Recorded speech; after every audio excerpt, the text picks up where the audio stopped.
Eu convido você a abrir comigo o Evangelho segundo Marcos, Marcos capítulo 10, verso 45, Evangelho segundo Marcos, capítulo 10, verso 45, Marcos 10,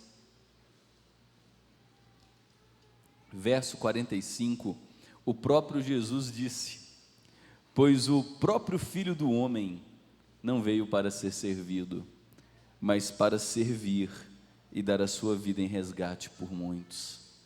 Novamente, o próprio Filho do Homem não veio para ser servido, mas para servir e dar a sua vida em resgate por muitos. Vamos ler todos juntos, a uma só voz. Pois o próprio Filho do Homem não veio para ser servido, mas para servir e dar a sua vida em resgate por muitos.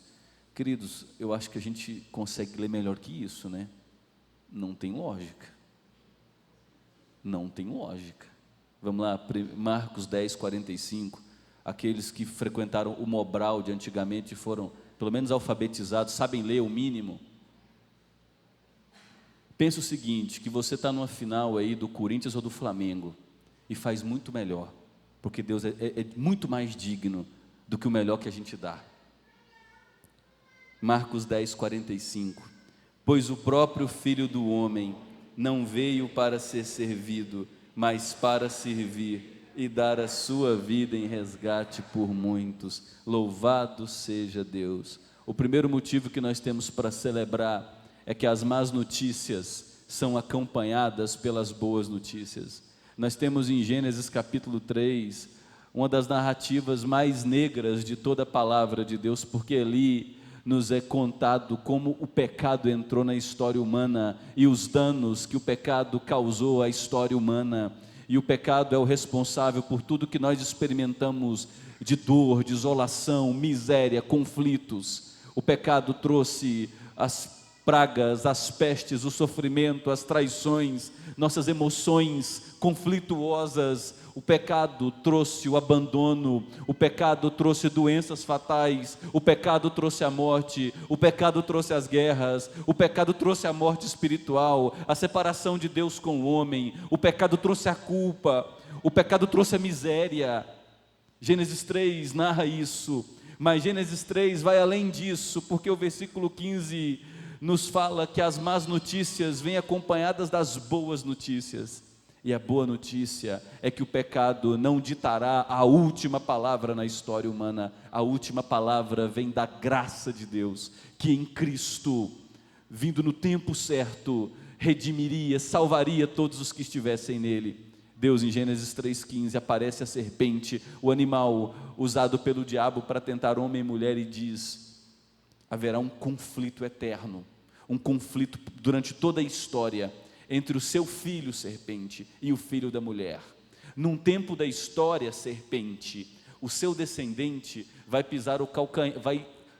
picar o calcanhar do filho da mulher, mas o filho da mulher esmagará a cabeça da serpente, e isso acontece na cruz. A cruz é a picada mortal da serpente no filho da mulher, que é Jesus, mas através da cruz, Deus estava em Jesus Cristo reconciliando consigo o mundo, esmagando a cabeça da serpente, retirando o poder do pecado, libertando gente que era escrava, ressuscitando mortos e dando vista aos cegos. As más notícias são acompanhadas das boas notícias, e as boas notícias é que a última palavra é graça. A última palavra é o amor de Deus, a última palavra é o compromisso de Deus em nos salvar, nos amar, nos redimir, nos reconciliar com Ele mesmo. Então o primeiro motivo que nós temos para celebrar é que as más notícias do pecado em nossa vida, em nossa história, foram acompanhadas pela graça, pelo amor, pelo perdão, pela bondade, pela compaixão, pela misericórdia e pela justiça de Deus, que em Cristo nos reconciliou consigo mesmo. A segunda ótima notícia que eu e você temos para celebrar é que nossos pecados foram perdoados.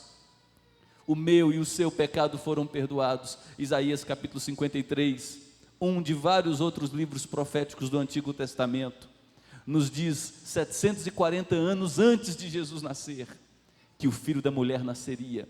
ele iria até o matadouro, ele não abriria sua boca, ele seria esmagado por nossas transgressões, traspassado por nossas iniquidades, e Jesus ofereceria um sacrifício perfeito para nos perdoar e nos justificar diante do Pai.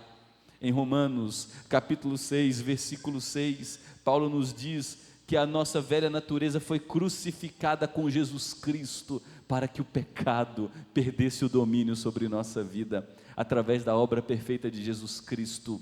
O cárcere do pecado foi quebrado, o poder que o pecado detinha sobre nós foi destruído, o pecado foi destronado de nossas vidas, e agora podemos servir a Deus livremente, com fidelidade, cumprindo o propósito para o qual Deus nos criou.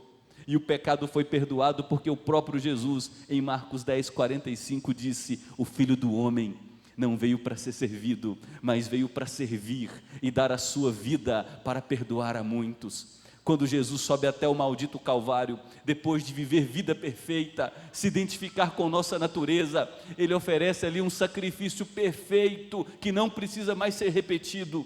O sacrifício de Jesus foi suficiente para perdoar os pecados do passado, os pecados do presente e inclusive os pecados do futuro, porque não há mais necessidade nem possibilidade da gente fazer expiação pelos nossos pecados. Todos foram levados por Cristo Jesus, em Cristo Jesus, através da cruz do Calvário. Louvado seja Deus! Se você é membro de uma igreja pentecostal e está aqui à noite, você pode dizer glória a Deus, porque os nossos pecados foram perdoados. Você pode dizer glória a Deus. Deus não colocará mais em nossa conta a prisão do pecado. Quando Ele olha para nós, se estamos em Cristo, o que Ele vê é o sangue perfeito de seu Filho derramado por nós, justificados, purificados, habitados pelo Espírito Santo, com a garantia da vida eterna em Cristo Jesus. Que notícia para celebrar, irmãos e irmãs! Mas a terceira notícia é que nossa ressurreição foi garantida. Em 1 Coríntios capítulo 15, verso 51 em diante, Paulo diz: eu tenho certeza que o meu Senhor Jesus retornará. O anjo tocará a trombeta, Jesus retornará, e quando isso acontecer, aqueles que estiverem mortos ressuscitarão em corpos glorificados, e nós, os que estivermos vivos na ocasião do retorno de Jesus, seremos transformados num abrir e fechar de olhos, num instante, de corpo mortal para corpo imortal, de corpo que adoece para corpo perfeito, de corpo que envelhece, que enruga, de corpo suscetível ao cansaço, ao enfado, para um corpo de glória semelhante ao corpo de Jesus Cristo. A morte será tragada da história, porque Cristo triunfou sobre a morte ao ressuscitar ao terceiro dia. Paulo é convicto dessa verdade ao escrever a carta aos Filipenses capítulo 1, versículo 6, ele diz: eu tenho a certeza que a obra que Deus começou em nós, Ele vai concluir. A salvação não depende de nós, a salvação foi obra da graça bondosa, maravilhosa de Deus, decretada na eternidade. Antes dos tempos eternos, houve um pacto entre a Trindade, onde Deus Pai livre e gratuitamente nos amou. Jesus Cristo na eternidade decretou que nasceria no tempo certo e morreria pelos nossos pecados. A Bíblia fala do sangue do Cordeiro que foi conhecido antes da fundação do mundo. E na eternidade o Espírito Santo decretou que viria morar em nós para nos convencer do amor do Pai, da obra perfeita do Filho. E esse Espírito que moraria em nós seria também a garantia de que Deus nos sustentaria até o fim, até a nossa chegada ao verdadeiro lar, os novos céus e a nova terra, a nossa chegada à presença de Deus. Nossa ressurreição foi garantida. É por isso que nós não tememos o amanhã, porque o nosso amanhã não é incerto. Nós não temos medo do futuro, porque nós conhecemos o que nos aguarda. O próprio Paulo disse na segunda carta a Timóteo, capítulo 4, ele diz: eu tenho certeza que Deus colocará sobre a minha cabeça a coroa da justiça que me está reservada. Deus reservou aos seus filhos a coroa da vida eterna. Nós já somos o povo que é herdeiro da ressurreição. A quarta e ótima notícia que nós temos para celebrar é que alguém nos acompanha na jornada, assim como as más notícias foram acompanhadas das boas notícias, que é a graça, a bondade, o perdão, o amor, a misericórdia de Deus. Assim como nossos pecados foram todos perdoados em Cristo, assim como a morte perfeita de Jesus, sua ressurreição em glória, garantiu também nossa ressurreição dentre os mortos. Jesus não nos deixou sozinhos na jornada. Ele disse em João capítulo 16 que era necessário morrer, porque se ele não morresse, ele não venceria a morte. Ele ressuscitaria, subiria aos céus, se assentaria à direita de Deus, receberia todo o poder, glória e majestade. Jesus reina hoje. O mundo não é governado pelo atual sistema político brasileiro. O mundo não é governado por aqueles que gostam de teoria de conspiração, por uma elite dominante da nova era. O mundo é governado por Jesus Cristo, Senhor da glória, aquele que esteve morto e está vivo pelos séculos dos séculos, e decretou que voltará. Esse Jesus, quando sobe aos céus, ele envia o seu Espírito Santo. Esse Espírito Santo habita em seu povo, em seus discípulos, e esse Espírito nos convence da verdade, que somos filhos de Deus. Esse Espírito nos consola, nos ajuda em momentos de tribulação. Aquilo que acabamos de cantar, o Senhor é bom, é meu refúgio em tempo de angústia.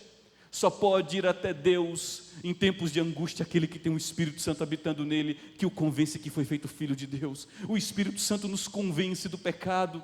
O Espírito Santo nos convence que quando nos afastamos da intimidade com Deus, da comunhão com Ele, nós secamos, nós nos tornamos raquíticos, anêmicos, frágeis. O Espírito Santo nos encoraja, nos levanta, nos chama de volta para o lar. Talvez você esteja longe de casa, e longe de casa eu não estou dizendo, talvez você esteja longe da igreja, instituição, talvez você esteja longe da comunhão com Deus, talvez você seja um bom religioso, mas talvez você não ouça mais a voz de Deus, talvez você não tenha mais comunhão diária com Deus, e é o Espírito Santo que te chama, volta. Volta porque tem amor, volta porque tem perdão, volta porque tem reconciliação, volta porque tem cura, volta porque tem sustento, volta porque tem abrigo. Nós não estamos sozinhos na jornada. Paulo diz em 2 Timóteo capítulo 1 verso 7, que o Espírito Santo nos marca com amor, amor a Deus, amor uns pelos outros. O Espírito Santo nos dá equilíbrio na vida, não tomar decisão precipitada, viver fiéis à verdade.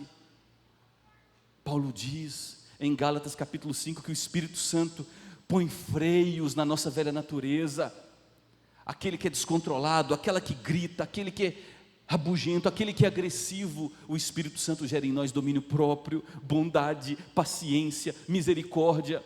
Se falta isso em sua vida é porque está faltando uma vida cheia do Espírito Santo. E a melhor notícia é que Deus deseja dar abundantemente o seu Espírito, que é santo, a todo aquele que o pedir. Então, se falta bondade, se falta amor, se falta paciência, se falta cuidado pelo seu marido, cuidado com sua esposa, dedicação aos seus filhos, se falta amor a Deus, se falta domínio próprio em seus relacionamentos, clame a Deus para te visitar com uma vida cheia do Espírito Santo, porque o Espírito Santo é o presente dado por Jesus Cristo para nos instruir em toda a jornada, para nos fazer viver a vontade de Deus. Que notícia extraordinária, mas não para por aí. A quinta notícia maravilhosa que nós temos para celebrar é que nós fomos inseridos numa família, perdoados de todos os pecados, tendo nossa ressurreição garantida por conta da vitória de Jesus sobre a morte.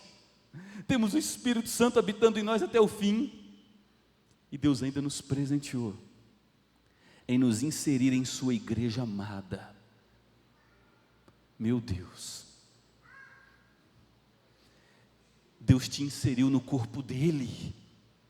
Jesus é o cabeça,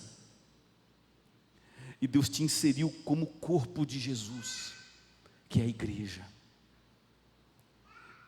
E aqui nós temos um desafio, porque a maneira como a gente construiu a igreja no Ocidente é lamentável. A gente construiu a igreja onde você está olhando para a nuca de quem está na sua frente, mas a igreja se assemelha mais ao partir do pão numa mesa do café da manhã. Quando você se reúne com a sua família no café da manhã, no horário do almoço, todos estão ali conversando, trocando experiências, dando conselhos, comendo o pão, bebendo leite, almoçando, jantando. É a hora da intimidade. Nós devemos nos reunir nesse espaço físico para celebrar culto, mas nós não podemos nos acostumar somente com isso, porque Deus nos chama. a desenvolvermos relacionamentos uns com os outros, a abrirmos nossos lares, a cuidar de gente que está chegando, a amparar os novos na fé, a ajudá-los a crescer. Deus nos convida a estender nossa vida para outras pessoas que são nossas irmãs em Cristo, para fazerem parte da nossa família. Nós fomos feitos família espiritual. E se você está vivendo a dimensão da igreja, onde não há relacionamentos frequentes, onde não há pequeno grupo, onde você não está na casa de alguém, onde as pessoas não estão em sua casa, recebendo sua hospitalidade, se você não está vivendo a dimensão da igreja, onde você contribui com os outros, com os dons que Deus te deu, e você não recebe dos outros os dons que Deus lhes deu, você não está vivendo a vida como corpo. Corta um pedaço do dedo e joga fora.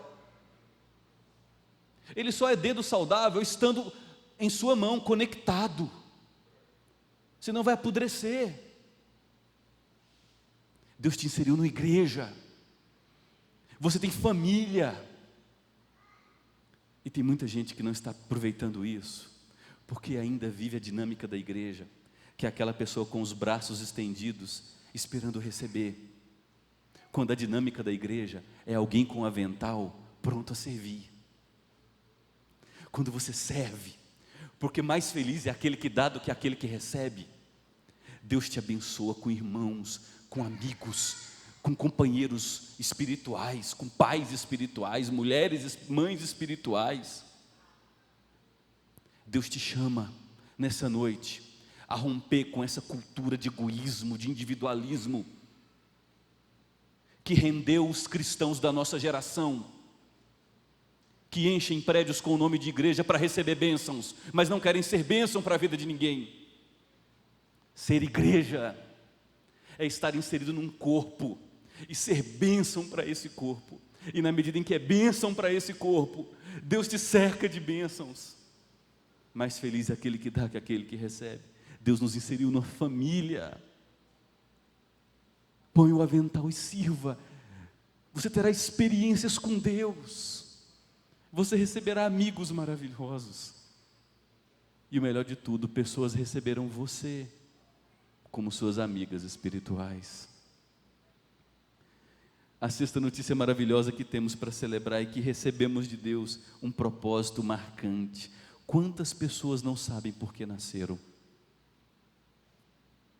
Quantas pessoas que, se você pergunta, Deus te criou para quê? Ela balança e não sabe a razão de sua vida. A pergunta número 1, a pergunta mais importante: por que você existe? A Bíblia responde: eu devo existir para o louvor da glória de Deus. Eu existo para a glória de Deus, e Deus é mais glorificado em meu nome quando eu obedeço sua vontade. E a vontade de Deus é que eu faça discípulo, é que eu abençoe vidas com a palavra. Jesus, antes de subir aos céus, em Mateus capítulo 28, deu uma única ordem ao seu povo: fazei discípulos de todas as nações, prega o evangelho. Você está no ambiente universitário, ali você é discípulo de Jesus. Você é do ramo da construção civil, ali você é discípulo de Jesus. Você é funcionário público, ali você é discípulo de Jesus. Você é membro de uma associação de mulheres de seu bairro, você é discípula de Jesus. Você caminha com pessoas num parque da cidade 3, 4 vezes por semana, você é discípula de Jesus ali, naqueles relacionamentos. Seja luz, que a sua luz brilhe. Você está com a sua comunidade de fé, pessoas estão se convertendo. Ajude-as a amadurecer na verdade. Homens mais maduros, mulheres mais maduros, acolham pessoas menos maduras e ajude-as, estudando a palavra com elas regularmente, a amadurecerem na fé. Esse é o propósito para a sua vida. Você precisa ter experiência de paternidade espiritual. Você precisa ter experiência de maternidade espiritual. Sabe o que é isso? É parar de se comportar, de se enxergar como um bebezinho que precisa tomar leite. E quando o pastor fala alguma coisa desagradável, você vai embora porque o pastor tocou na ferida ou disse o que você não queria ouvir. E crescer. E tomar uma decisão por ser bênção na vida de outras pessoas. E ajudá-las a crescer na fé. Deus te chamou para isso. Comer comida sólida. Ser bênção na vida dos outros. Viver o propósito. Cumprir seu chamado. Que bênção, queridos. Que bênção. Qualquer um de nós pode se encontrar uma vez por semana com a outra pessoa e começar a estudar o Evangelho segundo Marcos, 7, 10 versículos por encontro, e ver o que aquele texto fala sobre Jesus, quais as implicações para as nossas vidas, quais mudanças Deus está me chamando para aplicar. Não precisa de curso teológico de 4 anos para isso, não precisa ir para o seminário não, basta ter o Espírito Santo e o desejo de obedecer a Jesus, porque eu fui colocado num corpo, que é a sua igreja, fui visitado com a morada do Espírito Santo que me dá poder e me ajuda a interpretar as Escrituras, e recebi a ordem do meu rei, que deu propósito para a minha vida, que é, faça discípulos, viva seu propósito, que motivo para celebrar. Muita gente passa pela única vida que Deus deu e não sabe por que passou. Nós sabemos porque fomos criados para viver para a glória de Deus, e Deus é glorificado quando nós ansiamos em obedecer a sua vontade. E o último motivo para celebrar, e não esgota nem de longe todos os outros, é que o Deus fiel terminará a obra que Ele começou. Oh, queridos, louvado seja o nome do Senhor.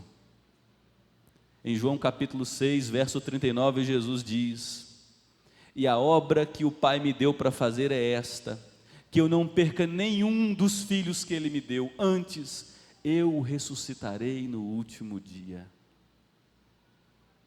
Jesus Cristo garantiu que todos aqueles que o Pai lhe deu, desde antes da fundação do mundo, e por quem Ele derramou sangue perfeito e eficaz, e que são habitados pelo Espírito Santo, Jesus os ressuscitará, os glorificará e os levará para casa.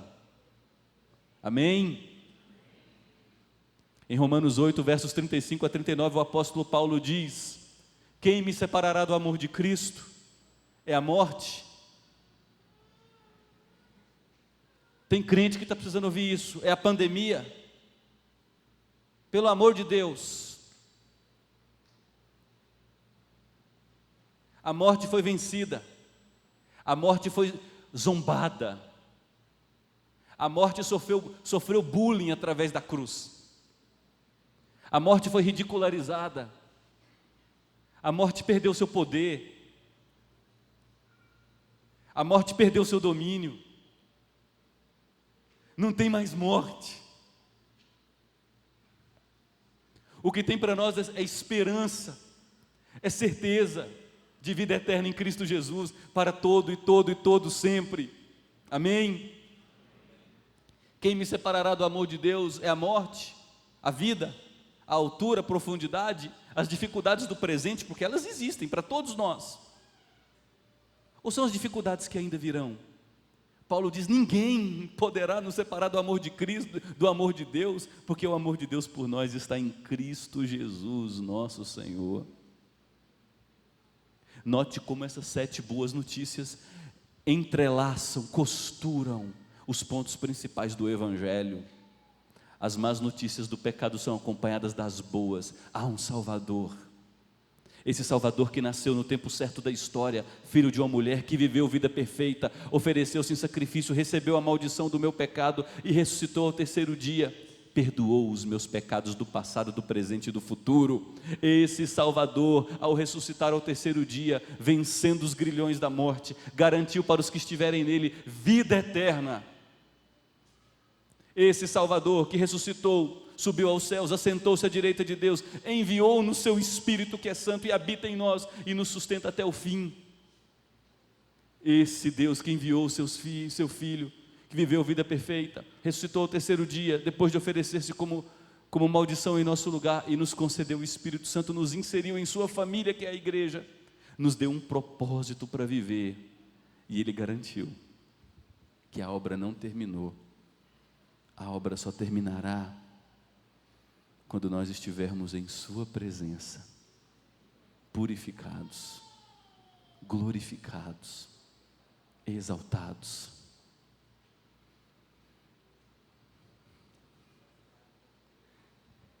Quais são os impactos disso para a nossa vida? Eu sugiro apenas 6, pelo menos 6. A liberdade é ofertada a todos nós de graça, porque tudo é pela graça de Deus. Foi a graça de Deus que te amou na eternidade, foi a graça de Deus que te escolheu nele desde a eternidade. É a misericórdia de Deus que é renovada sobre a sua vida e sobre a minha vida todos os dias, e a misericórdia é a causa de não sermos consumidos. A bondade de Deus que me reveste diariamente com ternura. Graça, amor, bondade, fidelidade, justiça, misericórdia. Meu Deus, Deus oferta a salvação dele de graça a todos nós. Você não precisa se empenhar, você não precisa se esforçar para comprar alguma coisa, é impossível, porque tudo é de graça. Como essa geração de crentes precisa entender isso,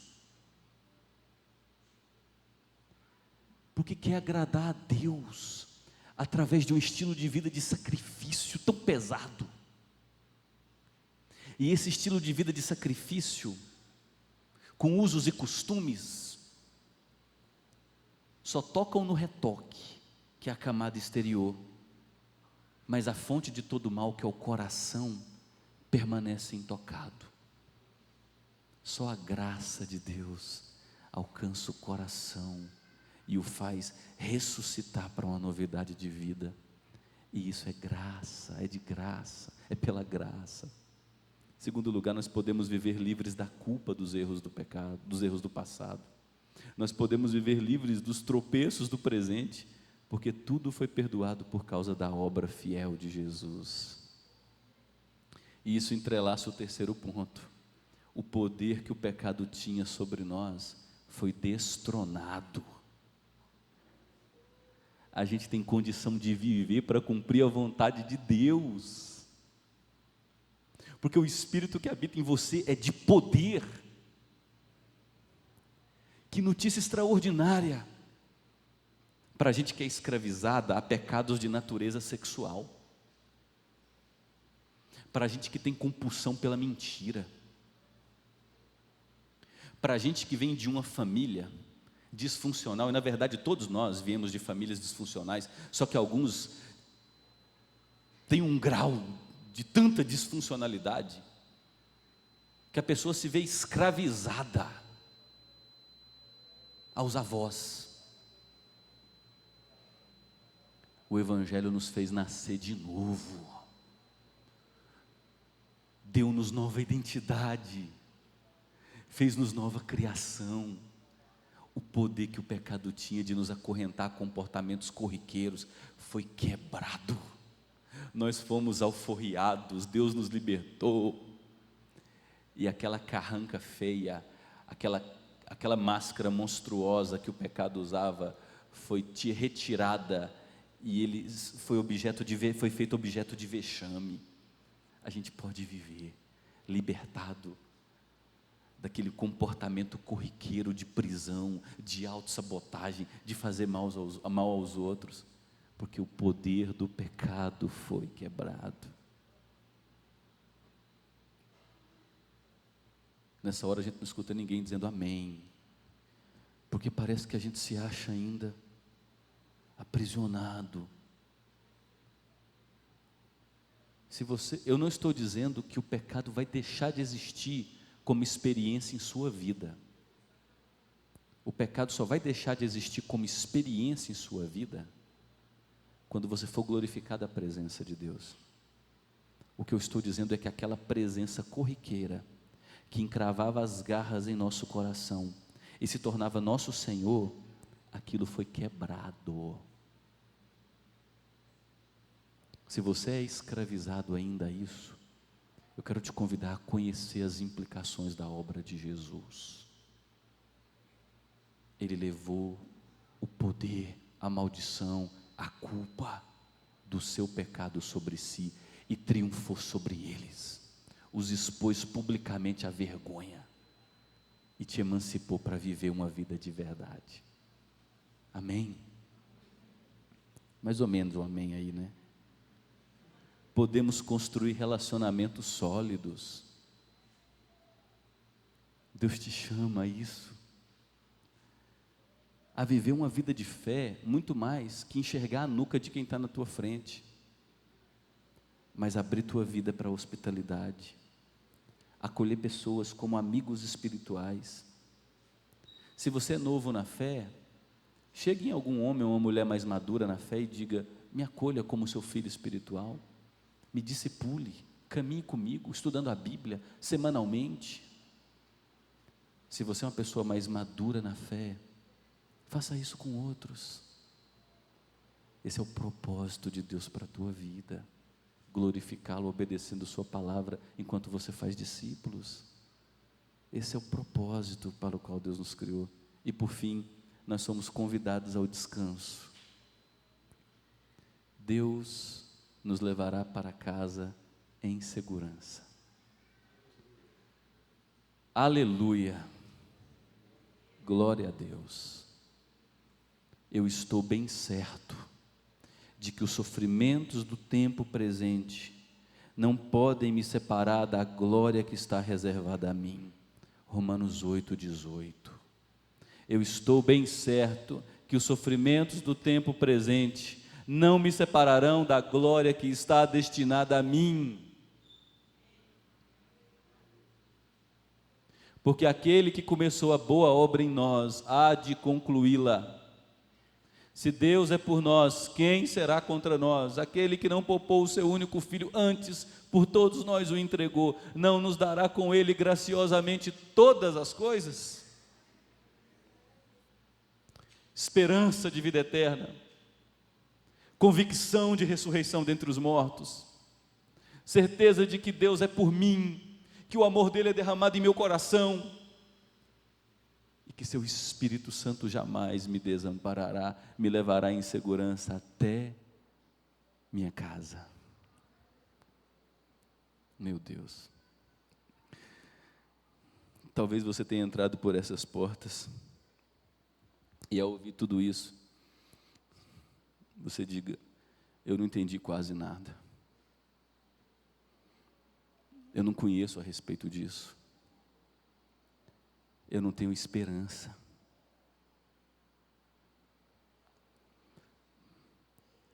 Talvez você tenha tentado essa semana tirar sua própria vida. Talvez você tenha pensado em tirar sua própria vida.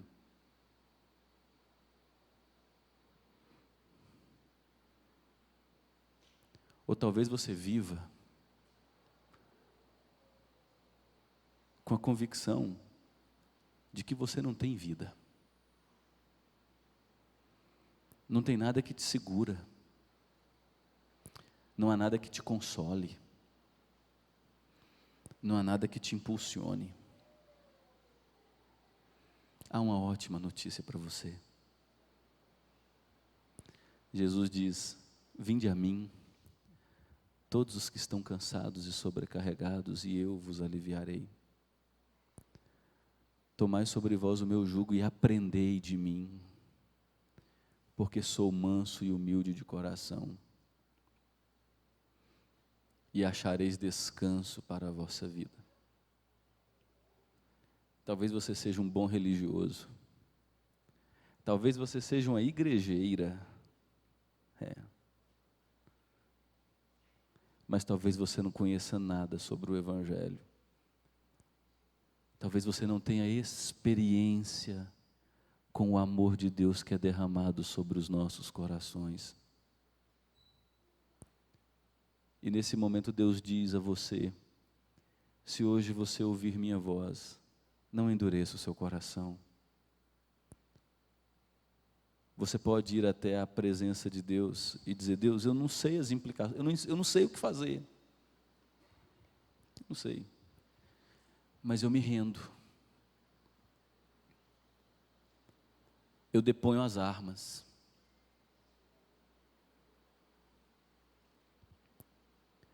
Eu entrego a Ti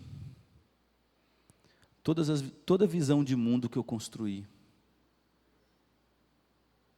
Toda a visão de religião, a caixinha que eu construí. Eu entrego a Ti minhas feridas. E o Senhor sabe que eu não consigo lidar com elas. Elas estão me corroendo. Eu entrego a Ti o meu futuro, que hoje para mim é tenebroso. Eu não tenho mais o que fazer, Deus, a não ser me render ao Senhor. Me visite por Tua graça. Se o Senhor é amor, Deus é amor, como esse homem que está diante de mim acabou de falar. Se o Senhor me amou mesmo, antes de eu ser criado, e se essa pessoa chamada Jesus, a respeito de quem Ele falou, e que Ele disse que morreu pelos meus pecados, se isso de fato existe, Deus, aplica isso em minha vida, transforma a minha vida, toma-me. Ore nesse momento onde você está.